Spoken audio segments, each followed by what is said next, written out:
Hello, everyone, and welcome back to another exciting edition of the Saturn Slam review. Actually, reviewing things this time, not doing predictions or anything of that sort. Uh, we had a weekend of wrestling that was a bit of a mixed bag.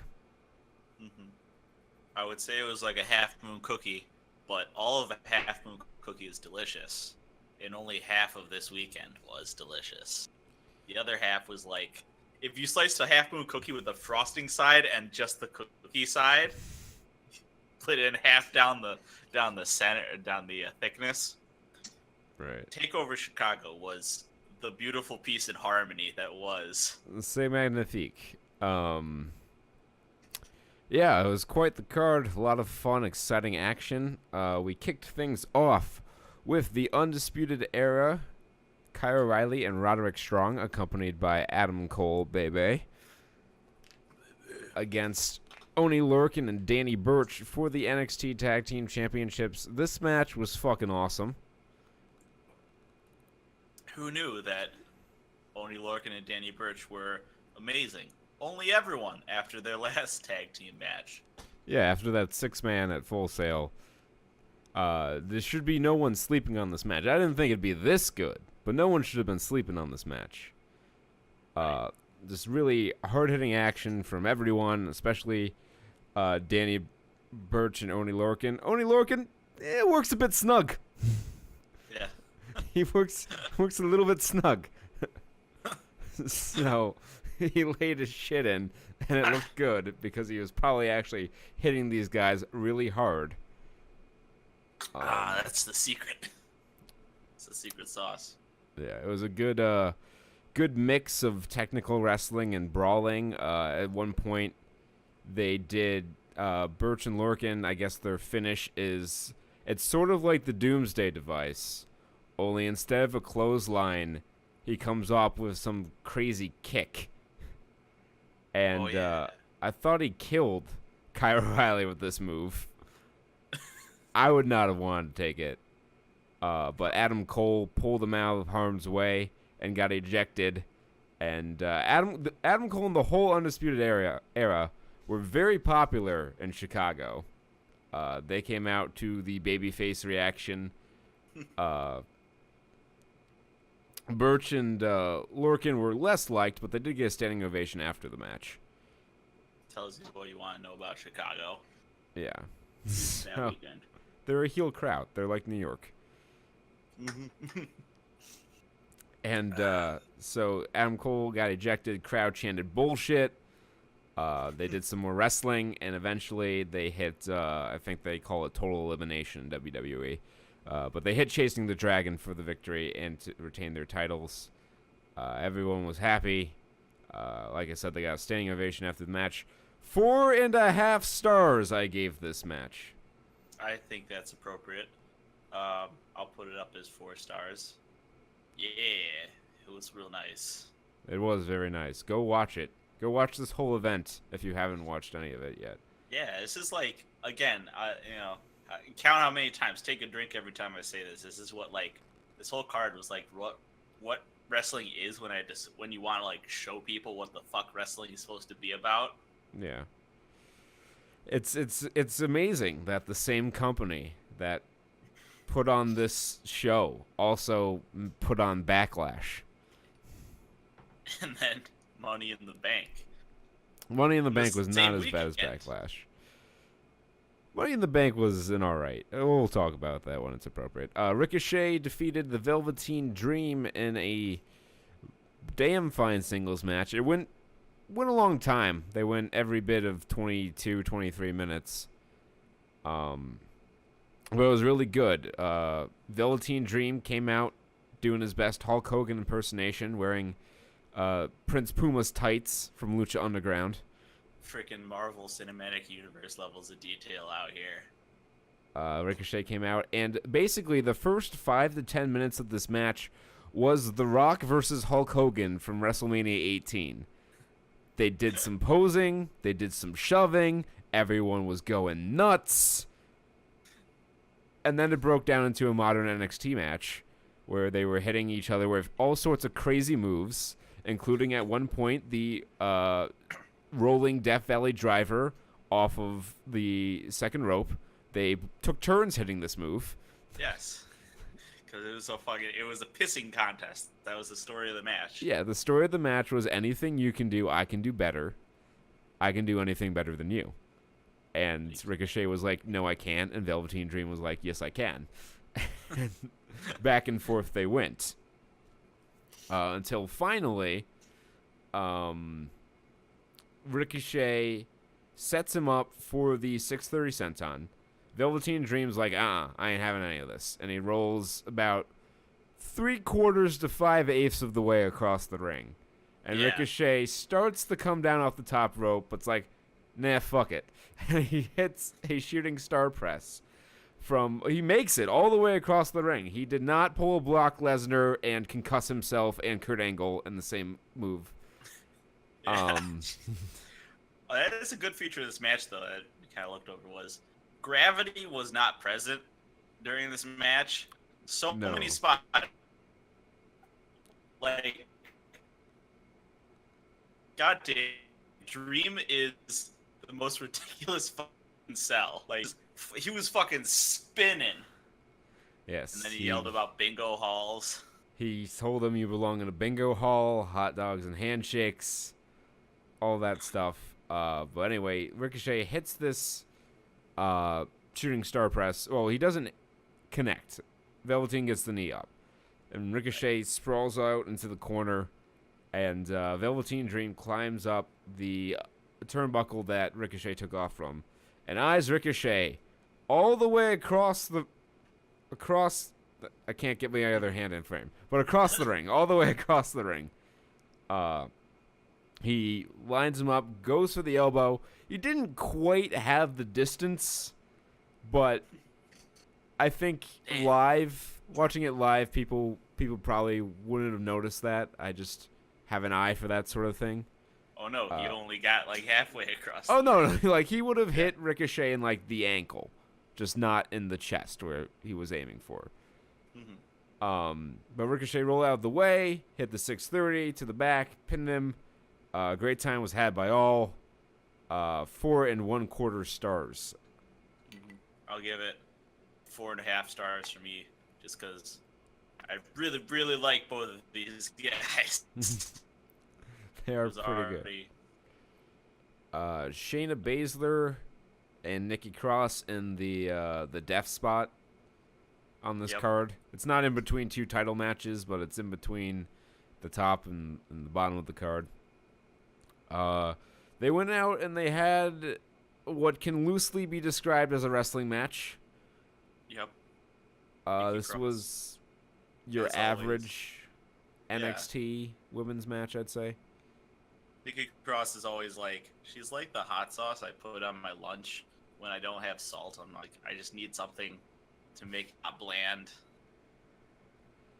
Yeah, so they wrestled a bit. Nikki Cross hit some moves.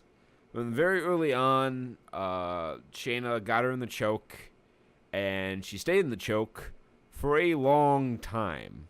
She fought, and she fought, and she fought, and she almost got out, and then they rolled through, and they were back in the choke, and then she looked like she was passing out, and then she smiled, and the ref stopped the match. Shayna retained. I don't know if they're doing this again with the whole Nikki never tapped out thing, or if Nikki's moving up to SmackDown with Sanity. I can't say. But this kind of felt like a blow-off. Mm-hmm. I don't know who... I haven't read any spoilers from the tapings. If I had to guess who's next up, it's probably Candice LeRae. Maybe. So what the fuck was the whole thing with so where's Dakota Kai heading in all this? I think we get to her in the second Takeover Brooklyn of the year. I think she gets the story comes full circle WrestleMania weekend for her, I think. Okay. I don't think she's ready to be... Yeah, considering what happened this week on the recap. Yeah. I don't think it's quite ready to do... to go right into that feud. I think she needs to find her machismo or machisma. Is it gendered? Is that a gendered verb? Yeah, probably. Machisma. That led us to Aleister Black versus 2.5 stars. I gave that. It wasn't bad. It wasn't much. It was short. Average match. Yep. 2.5 stars, buddy. Aleister Black beat Lars Sullivan in a match that I feel was hurt because there was a very unfortunate botch at the very end of the match. Yes. Which they did a good job of trying to erase from history. Yes. But they didn't dwell on it, but it was super obvious. So they're having this match. Lars Sullivan's taking 80% of this match. Aleister Black's trying all sorts of things. Cavrata from the middle turnbuckle outside, but Lars catches him, throws him down. Lars is just throwing the man around. Every now and then, Aleister Black would fire up and hit a move, but Lars would cut him off again. And at the very end, there's Aleister Black, little by little, has been getting more and more offense before getting cut off. And he hits a Black Mass, sort of. He spins, he kicks, he comes up about a yard short of Lars Sullivan's face. Lars sells anyway. Good on him. I don't know who was out of position. I would guess Lars Sullivan because he's the greener of the two, but I wouldn't put it past Aleister Black making a mistake. We all make mistakes. But he very quickly goes for the cover, tells Lars to kick out. He does. I would say still technically no one is kicked out of the Black Mass because he didn't hit him. But yep. That's neither here nor there. They get back up. He hits a super stiff knee. Like, I think this is where Lars got busted open in the mouth. We think he lost a tooth. Yeah, because I saw, like, the ref, like, picking up a tooth or scraping it off the ring. It looked like it may have been on the second Black Mass, but watching it again, I think this knee is what knocked whatever was knocked loose in his mouth. Because it looked, sounded, and felt very stiff. That stunned Lars long enough for him to hit Black Mass for real this time and pin him. And that was the match. That botch, it was just, if it happened much earlier in the match, they would have had enough to overcome it. And they did kind of get past it. I think the crowd forgot about it by the end, even though it was like a minute prior to the end. But that did really hurt the match. I'm going to have to knock like a half star off for that. So 3 3/4, I think, is appropriate. I'll give it 4 stars because I'd watch it again, but with a big ol' asterisk. 4 stars minus. Figure that one into your average ratings, folks. And then we have the main event. Tommaso Ciampa versus Johnny Gargano in a Chicago street fight. This was everything you'd want out of a street fight. They used the gimmicks, lots of the gimmicks, all of the gimmicks. They brawled into the crowd. They brawled into the production area. There was a point in the crowd where an obvious plant had a Johnny Gargano sign. Tommaso Ciampa attempted to rip this sign in half.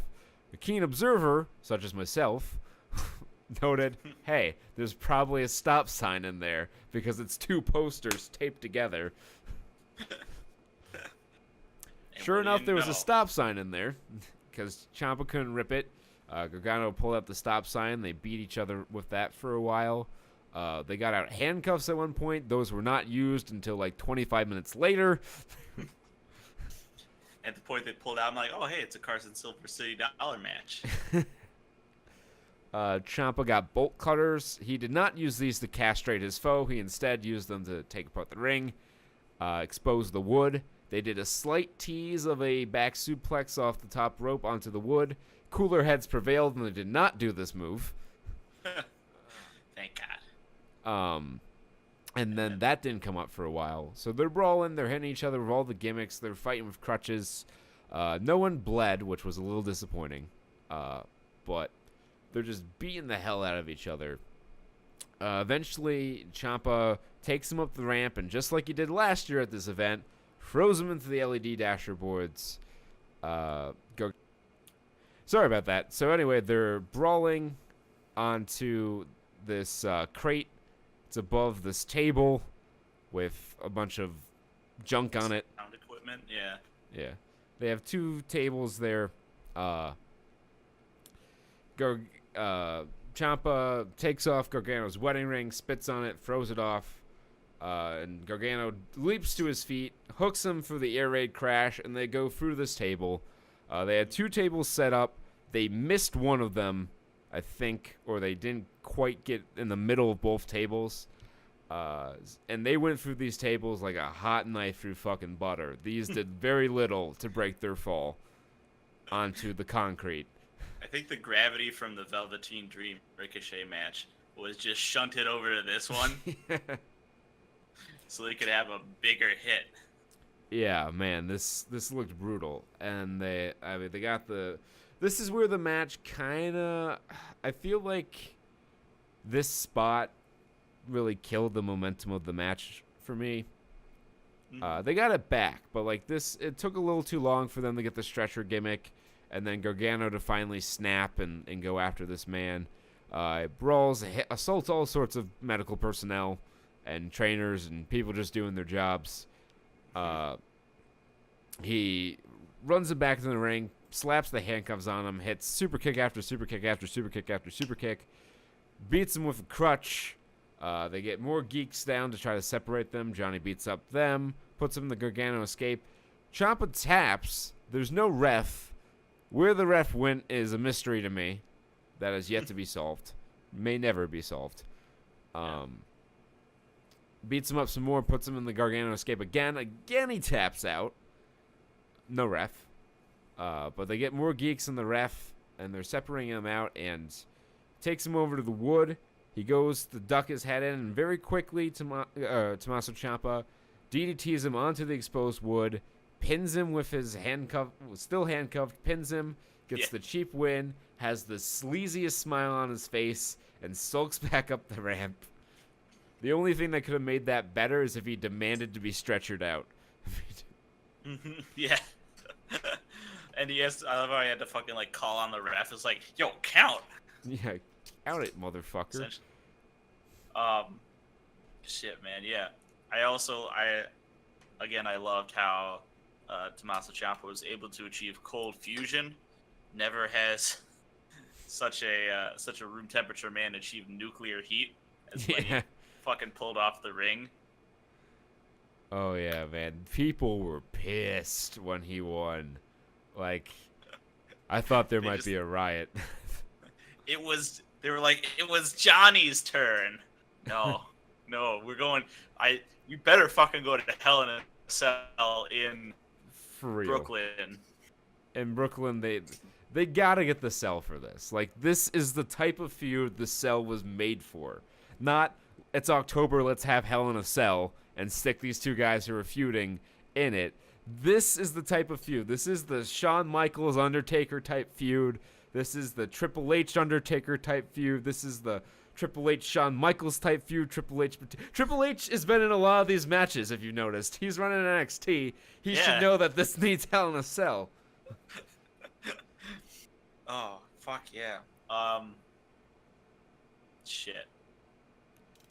Yeah, I think, I really, really want to give this 5 stars. I wouldn't be surprised if you give it 5 stars. I have to give it like a 4.9. The fucking the point right at bump and the lack of color were like my only things where I was like, I can't dock him for not bleeding because it's technically against the rules. I still give this 5 stars. It almost very nearly was 4 3/4 with the with how long it took him to get stretchered out, but Gargano going nuts brought it right back. He really went apeshit on this man, and just the sleazy way that Ciampa pulled off the victory. C'est magnifique. It was so good. Yeah, this still is absolutely an instant classic. And another in the fucking record books for this goddamn feud. Johnny Wrestling can do no wrong. I look forward to the day he eventually wins the title, and then like gets called up the next day and has to drop it at the next takeover. But Yeah. that's whatever. Well, actually, Well, Gargano might not get called up that soon because Vince, he's short, and Vince doesn't like short guys. Yeah. He's like, oh, what's Johnny's thing? Oh, he's got a leather jacket. Okay, nah, I can get a guy with a leather jacket. Johnny Gargano came out dressed sort of like Captain America. This was not exactly what I would wear to a street fight. Yeah, a little heavy duty for this one, but shit, everything's fucking leathery and fucking military and heavy duty and shit for this. Yeah. Fucking great main event for a great show overall. Clocks in at a very reasonable 2.5 hours, so just slightly shorter than Raw and a lot better. Concentrated quality. Yeah. So, yeah, great event. Watch it if you haven't already. 2 thumbs up the show. Yep. I think I might have to marathon the whole feud before Takeover New York, Takeover Brooklyn, whatever they call it. I really wish they were running the fucking Garden for the WrestleMania weekend show, because it's so much easier to get to the Garden from where I live than it is to the Barclays Center. You take the train in the Penn Station, and for those of you who aren't familiar with New York City, Madison Square Garden is on top of Penn Station. So you just get out of the tunnel, and you're like, hey, it's the Garden. But hooray. On the to get to Brooklyn, you have to go across the street to the Penn Station subway station, take the, I think it's the C train up to Barclays Center, and that's like another $2.50 and like 25 minutes on the subway. Mm-hmm. But too because much they shit to go through quality, just like Money in the Bank. Yeah, so Money in the Bank was not as good a show. It was a much better show than I thought it'd be. I'll give it that. I'll never worry about Ronda Rousey in the ring ever again. And that's about all the nice things I have to say about the show. Braun was good. The men's Money Bank thing. The 7-on-1 handicap match was good. Yes.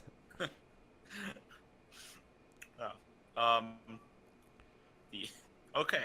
Let's start talking. Let's start debriefing this. All right. So starting on the pre-show, Bludgeon Brothers defeated Gallows and Anderson in a 7-minute match that was really good toward the end there, and they did a rematch on SmackDown. It was also really good. Good Brothers lost both times. I don't know what the plan is with the Bludgeon Brothers. They're feuding with Daniel Bryan now, I guess. I don't know. We'll see where that goes. Maybe this leads to Kane. No, I don't want this to lead to. Well, if it's a Team Hell No reunion, I'd be okay with a Kane return. But yeah. Anyway, speaking of Daniel Bryan, that match was good, and like 2 stars. They just didn't have enough time to do anything. Yeah. Daniel Bryan wrestled Big Cass. Big Cass is no longer employed by WWE, and his performance in this match probably had something to do with that. Oh my God, Big Cass. They went 16 minutes. Big Cass twice attempted to do something that I believe was, in his mind, a burning hammer, which is not a move you want to do with a guy who was retired for almost 2 years due to concussion issues. The rest of the time, he just sort of was there in the ring while Daniel Bryan tried his fucking hardest. He tried so goddamn hard. He was working his ass off to get a good match out of Big Cass, but at the end, he could only muster 2 1/4 stars. And believe me, all of that was Daniel Bryan.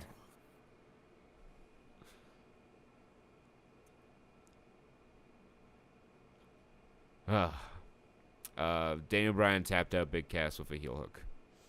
Yeah. 1 star, 0 stars. Then we had Bobby Lashley against Sami Zayn. Sami Zayn is hurt, apparently. Last I heard, he was getting evaluated by Dr. James Andrews in Birmingham, Alabama, which usually doesn't mean minor injury. So Yikes. that's not great. But I can't say anything for sure. This was a little more than an extended squash match. Sammy got the heat on him for like a little, and then Bobby beat him up. He was caught in a time loop. He did a delayed vertical suplex and then a dominator, and then a delayed vertical suplex and then a dominator. 3 times he perpetrated this cycle before finally pinning the man. You just had to keep doing it again and again. Like, maybe it'll get over this time. Yeah, no one really got over in this match because Sami Zayn got a little bit of heat. If Bobby Lashley had come out and just squashed Sami Zayn straight up, he would have gotten over a little bit more. And if they had a competitive match, both guys would have gotten over. But this like half, one leg in, one leg out, do the hokey pokey nonsense they did here. No one got over. Yeah. Fucking 1.5 stars. Yeah, I gave this A star.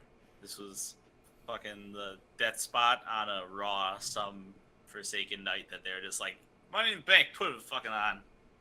Yeah, this was a mid-card Raw match that somehow made its way onto pay-per-view. Seth Rollins defended his Intercontinental Championship against Elias. There is nothing as boring as an Elias Heat segment on this planet, I've concluded. When Seth was on offense, the crowd was really into it. When Elias got the office, they were not so into it. He showed one moment of brilliance toward the end where Seth missed a dive and they started throwing him in the stuff and he was moving quickly and it was exciting, and then he just put him in another chin lock. He rolled him into the ring and put him in a chin lock. Elias has a top speed that he does not want to reach on a regular basis. No. He's going to see some serious shit if he goes anywhere near 88 miles an hour.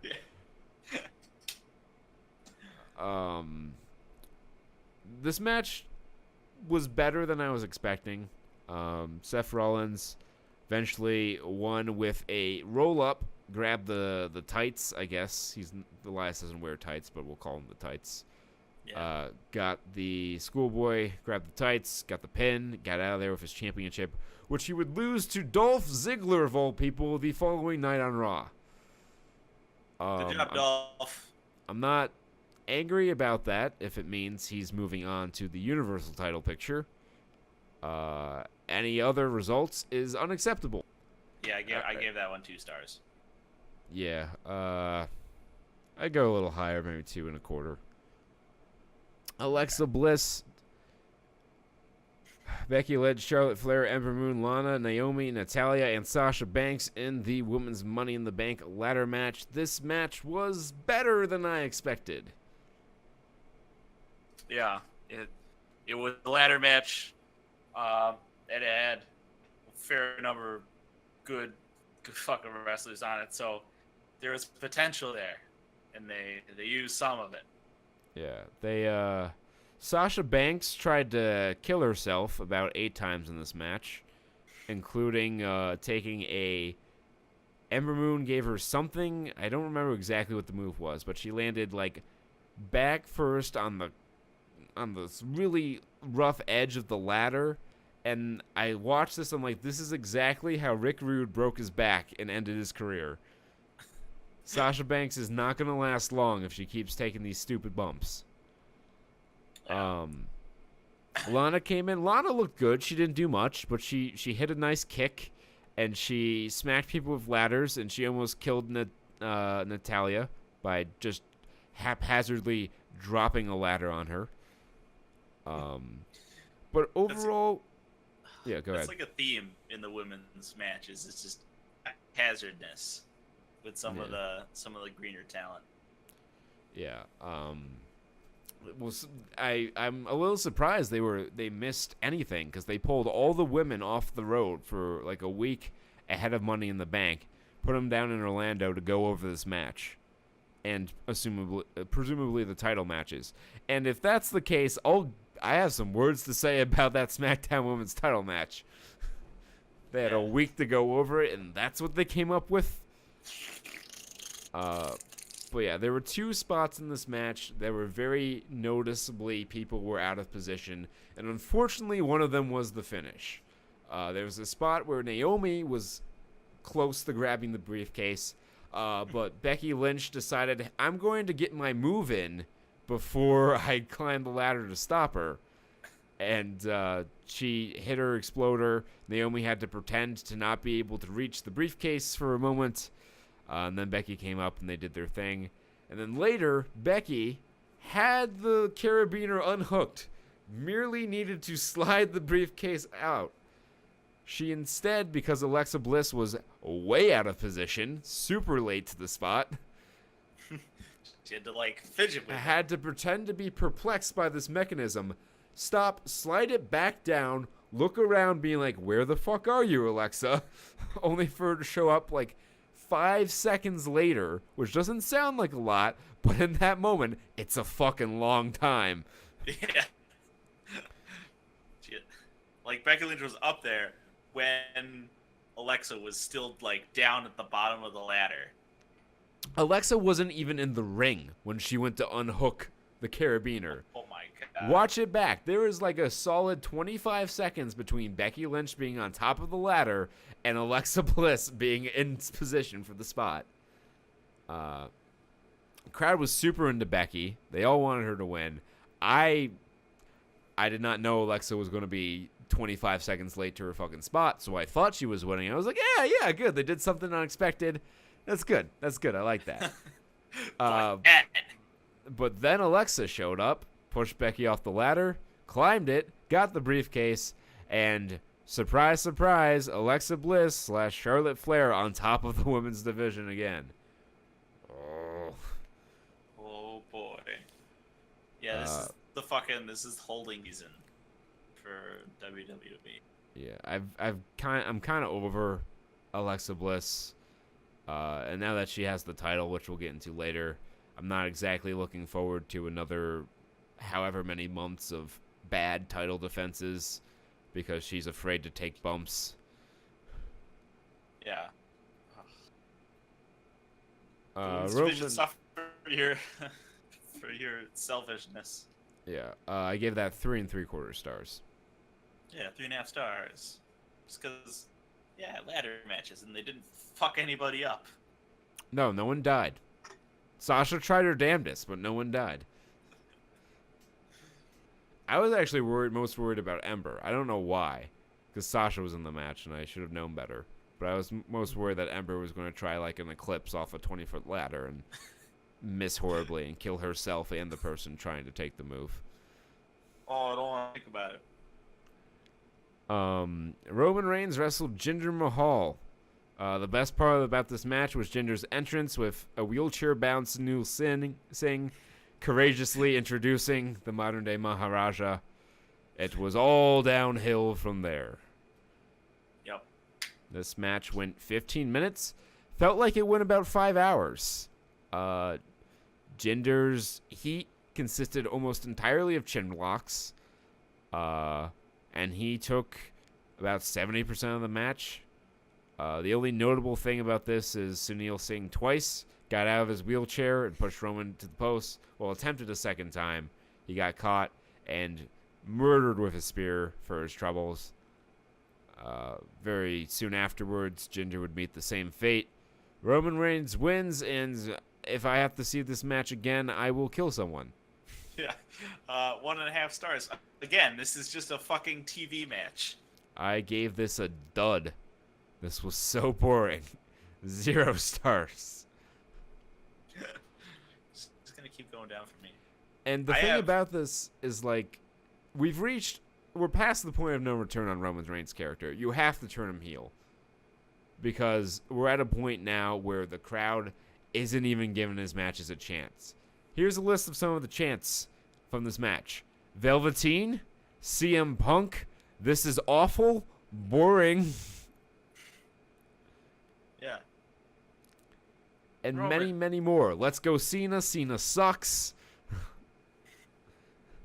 They just want to get the next match. They don't want to watch your fucking matches. Maybe that's why you put Roman in the middle of the card, because somehow, even though you don't want to turn him heel, you know that the only way to get people to watch him is to fucking keep him away from either end of the goddamn card. I feel bad for Roman, I really do, because he seems like an alright guy. He's a good worker, he's a good wrestler, and I'm sure he knows. I'm sure he doesn't want to be booked the way, well, I mean, he likes the winning, I'm sure, but I'm sure he knows that his character sucks and that it could be a lot better. But what's he going to do? He's got no leverage in this situation.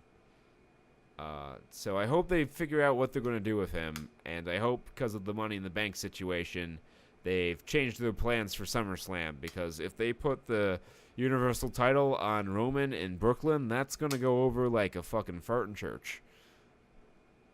I don't want to think about it. So it adds to the list of fucking doomsday situations.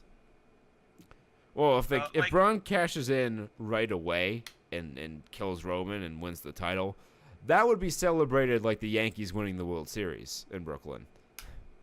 Yeah. But at this point, fucking Roman's stay, or his position right now, is like a fucking dropout living in, like, not even his parents' basement, but like a buddy's basement. Of like his friend who did make it. Right. And we're like, come on, man. Seth, can I crash in your basement for a couple months? It's like, yeah, and everyone's just like, fucking, come on, man. You gotta go. This week is it. And then it doesn't happen, and then we can't do anything about it. He's sitting like a fucking lump. For 4 years they've been doing this song or dance, and it was time. It's well past time for WWE to shit or get off the pot. Like, put the title on this guy or go in a different direction. Yeah. Could you imagine if Roman, like, he just went rogue? He just like, fuck it, I'll do it myself. And I'll face the repercussions. Hey, more power to him. I don't think they'd fire him, but they wouldn't be happy. For sure. I mean, here's a guy who... But it's in all these situations, it's like, you won't be the guy anymore. Well, here's a guy whose big punishment for failing a wellness test in the middle of like a main event storyline with the triple threat for the Shield was to take one clean pin. Oh boy. So, I'm not so sure. SmackDown Women's title match, Carmella versus Asuka. Carmella took way too much of this match. Carmella is not believable at all as champion. She's not a good wrestler. Asuka tried, but it just looks so ridiculous for Carmella to be wrestling essentially a 50-50 match with Asuka. Yeah. And then to top it off, Asuka's doppelganger appears at the end of the match, and Asuka is transfixed for a long time. Carmella tries a long time. Yeah, Carmella tries to sneak up on her. The one thing I did like about this is that she tried to roll her up. Carmella stopped her, kicked her ass more, and I was like, okay, good, pin her. And then, no, she went back to being transfixed by the doppelganger, who unmaxed to reveal James Ellsworth. Sorry, folks, I did not mean to summon his awful presence. I love the fucking wink to the camera, though, where he's like, y'all know this is shit. Yeah. So yeah, James Ellsworth is back. I mean, they were a good act. I think they kind of ran its course toward the end there. I'd like to see... I watched the second half of SmackDown, so I didn't see a segment explaining this. Because last we saw James Ellsworth, Carmella was super kicking him out of the company with the rest of the women's division. So why he's back now, I don't know. Yeah. 1.5 stars just because Ellsworth's wink. That's A single star, and also actually, yeah, single star. entirely was for all the fucking- Ellsworth wink. Yeah. AJ Styles and Shinsuke Nakamura in a last man standing match. This went a half hour. I think it would have been better if it went 25 minutes and they cut down a little bit on the beginning of the match, because the beginning of the match, gonna be honest, a little bit boring, but it really picked up at the end and turned into a really good match. Mm-hmm. We did not see the one thing we thought would be here, which was the cup spot, and we ended up looking at AJ Styles' larger than average small package. For an uncomfortable period of time. Trying to discern, like, no, it's definitely a cup, right? It looked like it. I mean, I don't know. Maybe it was his new tights were tighter than they were before, or he took the time to position his penis in such a way that it create maximum bulge. That's Call an that old the trick. Styles clash. I don't know what the deal was, but he came out. There was definitely more bulge than I'd ever noticed before, and we just thought it was a cup, but no, it was not. The finish of this match was great. Nakamura was leaning against an announce table, beat up, does his come on taunt. AJ rears back, punts him straight in the balls, goes up, hits his phenomenal forearm through the table, and got the win. 4 stars. This match was really turned into a really good match. Best match they've had in WWE so far. Not as good as the New Japan match at all, but beggars can't be choosers. 4 stars. It was a much more satisfying than they used the fucking low blow angle to make its thing good. Yes.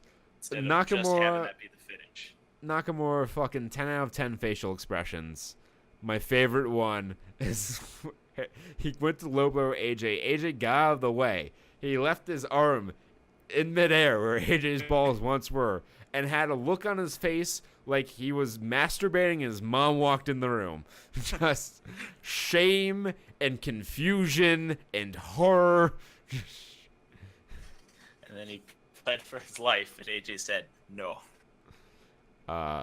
This was the best match on the show. Well, I mean, the men's Money in the Bank, give or take with that, but this was definitely the best singles match on the show, without a doubt. Yeah. Ronda Rousey and Nia Jax for the Raw Women's title. Ronda Rousey's good at this wrestling thing, turns out. Yeah. Having just solid fundamentals is a big old step. They had a week to work on this match, and they made it count. But Nia, my God, Nia does not. She's not there yet. She's not ready. No. When you're being carried in a match by someone with 1/5 the experience of you, there's a problem. Yeah. The most egregious example. I felt like I was living in 1984 because they were talking about the strength of Nia Jax and like how strong she is and how bigger she is than Ronda. As Nia Jax, as Ronda is putting herself up for suplexes. Yeah, Nia. Drops. There was a point where Ronda had a triangle in, and Nia went to do the gotch lift powerbomb that we've seen a million guys do, but because Nia is merely fat and not strong, she could not lift Ronda for this powerbomb. They had to try it again. Ronda heaved herself up. She did a to fucking help Riot crunch. out. Yeah, she did a super crunch. There's doing a crunch. When you go up for a powerbomb, you're supposed to do a crunch to help the guy out, or girl in this case. But what Ronda did is she propelled her upper body 15 feet in the air, and Nia Jax just barely was able to corral her and put this move on. But as the match went on, I like the progression Ronda had. She seems to get this. She came out, she was all smiling, Ronda, and then she got a little more serious as the match went on, And like right before Alexa ran in, she had the Ronda Rousey murder face on. She was about ready to fucking kill this girl. And then Alexa ran in, hit her with the briefcase, beat her up with the briefcase for a long time, beat Nia up with the briefcase for a long time. Eventually cashed in and won the title after hitting a DDT and a Twisted Bliss.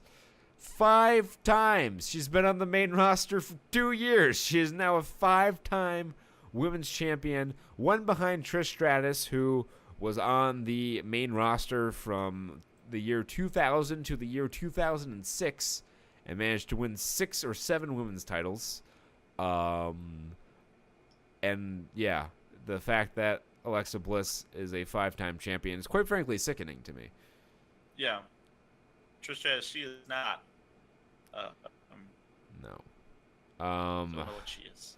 I give Ronda and Nia like 2 stars solely because Ronda is really good.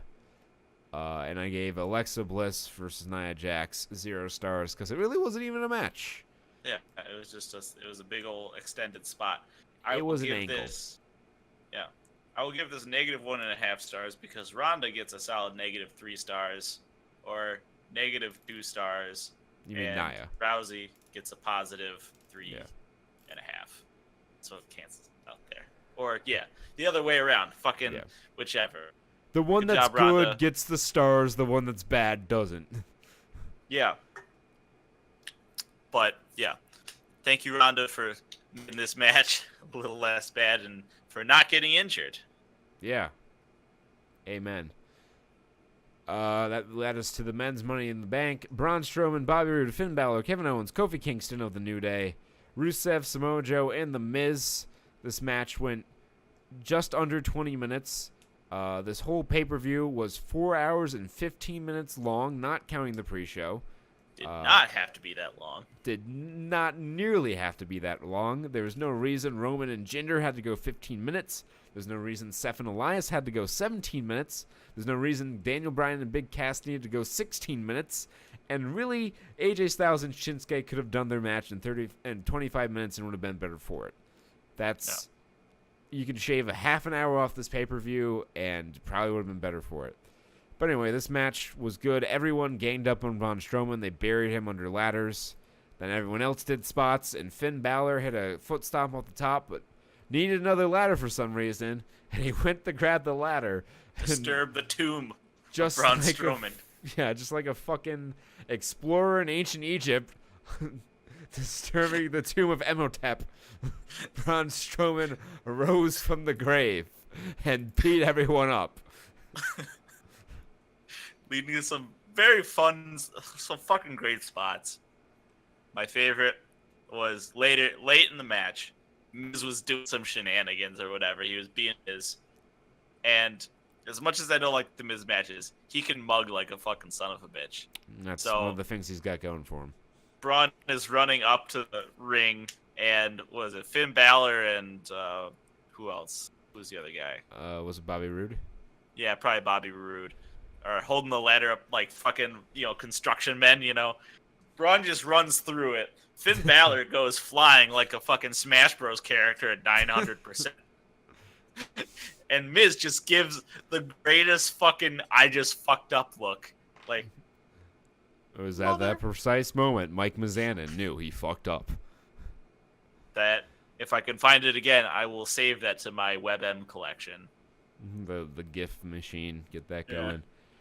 Braun killed everyone, climbed the ladder, and is now Monster in the Bank. Get used to hearing that. They said it about 9,000 times on Raw. Yep. People were like upset in some of the comments when I was watching this, like the live, the threads, the feeds. And, live threads are cancer. Just as a general because they were rule. like, they're lumping Alexa and Braun together. Like, it was bad that both of these guys, they either liked both of them being having the briefcase or hated both of them having the briefcase. I'm like, no, Alexa, yes, Braun, specifically. Because the one spot I want to see out of our Monster in the Bank is he gets challenged by whoever. The bodyguards come out. They try to defend. They get, fucking shredded like they do. And Braun instead of like power bombing or uppercutting or eviscerating him whatever way, he picks up one of the bodyguards and beats the motherfucker with another motherfucker That's the onto dream the right offending player, the offending wrestler. I had picked Braun Strowman to win. I fully expected him to win. Both winners from Raw. I guess that's just to balance out that this was a SmackDown pay-per-view last year. Is Braun the guy who needs the briefcase out of this group? No.